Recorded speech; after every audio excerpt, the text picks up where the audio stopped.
जुनून जुनून जुनून। बेटे, मैंने तुम्हें बहुत दुख दिया है बेटा, मुझे माफ कर दो बेटा। दिल पर एक बहुत भारी बोझ है, मरने से पहले मैं उसे हल्का करना चाहती हूँ। बस कर मां, बस कर। अगर तुझे कुछ हो गया तो मैं जी नहीं सकूंगा। बेटा, मनमोहन को मैंने इन 4 लाख रुपयों के अलावा कई बार पैसे दिए। तुम्हारे पापा को कहे बगैर, उनसे छुपा कर। मुझे क्या मालूम था वो एक दिन मुझे ऐसे डस लेगा। मां, जो हुआ सो हुआ, भूल जाओ उसे। तुमने जो कुछ किया अपना फर्ज समझ के किया। उसने जो कुछ किया उसे उसकी सजा जरूर मिलेगी। तुम देख लेना, मैं उसे छोड़ूंगा नहीं। एक बार वो मुझे मिल जाए ना तो तू मुझ पे छोड़ दे, भूल जाइए सब बातें। जितने रुपए वो तुझसे ले गया ना, उससे कहीं ज्यादा तो हम हर हफ्ते मुलाजिमों पे खर्च करते हैं। हाँ बेटा, रुपयों की बात नहीं है, रुपयों की बात नहीं है, एक एतबार की बात है, एक भरोसा। अच्छा, भरोसा जल्द खत्म हुआ, ना जाने उसकी काट आगे चल के कितनी गहरी होती। तू ये नहीं सोचती? ये दुख इतना बड़ा नहीं है बेटा। दुख जो मुझे अंदर ही अंदर कुरेद रहा है वो है उस बेचारे लड़की का। पता नहीं मेरी अक्ल को क्या हो गया था।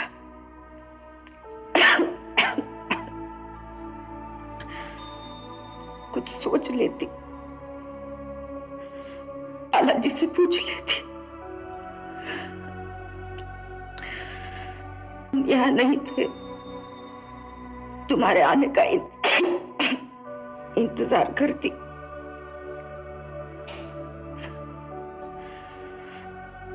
अगर उस लड़की को यूं धक्के मारकर बाहर नहीं निकाला होता तो आज इस घर पर मौत के साए यूं मंडरा नहीं रहे होते। बस कर, बस कर। बहू, चुप कर जा। बेटा, मुझे कभी माफ मत करना, मुझे कभी। हाँ,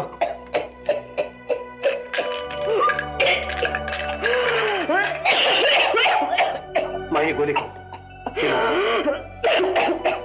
पानी, आहिस्ता आहिस्ता।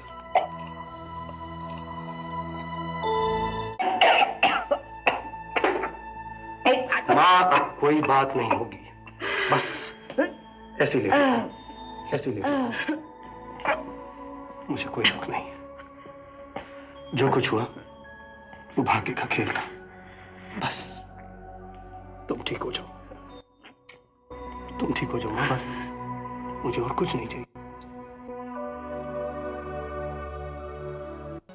और ये जो लैंडिंग है वही इन पिलर्स को सपोर्ट करेगी। अग्रवाल साहब, लगता है आपकी बिटिया ने आर्किटेक्चर में कोई बड़ी डिग्री हासिल की है। आर्किटेक्चर में ही नहीं, होटल मैनेजमेंट में भी। हाँ? आपको नहीं मालूम सॉलिसिटर साहब, इसने किस खूबी से इस होटल को संभाल लिया है। ओह कम ऑन डैड, ये खुशामद छोड़िए और हमें काम करने दीजिए। हाँ तो अंकल, ये जो विंग है इसका अप्रोच दोनों तरफ से होगा, मेन होटल के फोयर से भी और पीछे लॉन से भी। बेटा, तुमने इन्हें इस विंग का डिजाइन समझाने के लिए बुलाया है या किसी और काम से? इनका वक्त बहुत कीमती है। आप समझे नहीं अग्रवाल साहब, बिटिया ने इस प्लान पर काफी मेहनत की है और वो अपनी मेहनत की सराहना चाहती है। तब जब ये सराहना के लायक हो। वैसे प्लान कैसा लगा अंकल? सच्ची बात कहूं बेटी, तो ये तुम्हारी टेक्निकल बातें मेरी समझ में नहीं आई। ये स्पाइरल, ये डोम्स, ये आर्चेस, सीधे लफ्जों में मुझे बताओ कि मुझे करना क्या है? देखिए मैं बताता हूँ, क्योंकि ये कोई नई बिल्डिंग बनाने का काम नहीं है बल्कि एक्सटेंशन का काम है। इसे बनाने के लिए कोई बड़ा बिल्डर राजी नहीं होगा। इसलिए हम चाहते हैं कि किसी नए बिल्डर को लें जो कि हमारी मर्जी के मुताबिक काम करे। एग्जैक्टली हम पैसे पूरे खर्च करेंगे और उसके साथ भी मुनासिब टर्म्स तय करेंगे। बेटा तुम इन्हें वो बुकलेट क्यों नहीं देती जिसमें सब कुछ लिखा है? ये लीजिए। सॉलिसिटर साहब, आपकी नजर में ऐसा कोई बिल्डर है? विनायक शंकर की एक कंस्ट्रक्शन कंपनी है। That old timer? हाँ, वो खुद तो मर गए, लेकिन उनकी कंपनी उनका एक पार्टनर चला रहा है, सुमेर राजवंश। मैं आज ही उससे बात कर लूंगा। सुमेर राजवंश? रियली? तुम उसे जानती हो? यस, इन अ वे। वैसे कोई खास नहीं। ठीक है, चलेगा। मुझे उसे एंगेज करने में बड़ी खुशी होगी। क्यों डैड? कोई भी हो, काम बढ़िया होना चाहिए। आप मेरी हालत तो जानते ही हैं सॉलिसिटर साहब। मैं ये बुकलेट अपने साथ ले जाता हूं। श्योर। अच्छा, मैं चलता हूं। Thank you. बाय।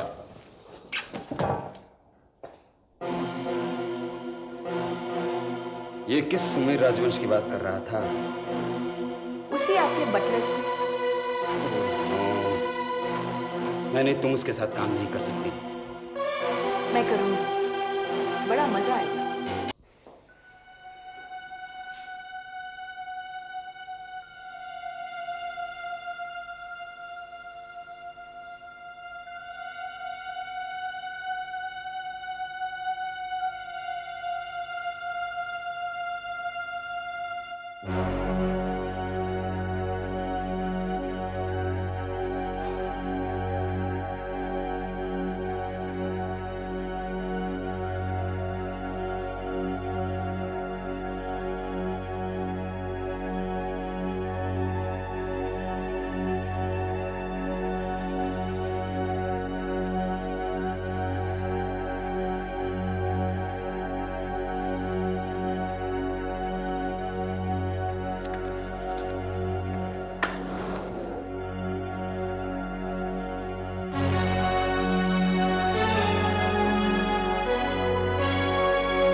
नहीं रईसजादे, अभी वो वक्त नहीं आया।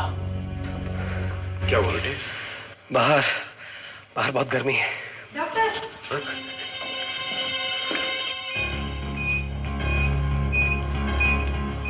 मेरी तबीयत और खराब हो रही है। डॉक्टर को बुलाकर लाती हूँ। प्लीज। माँ, माँ, माँ आंखें खोलो। माँ, मैं हूं आदित्य। आंखें खोल माँ। माँ, ये क्या कर रहे हैं आप? She is in coma. आप प्लीज इधर आइए।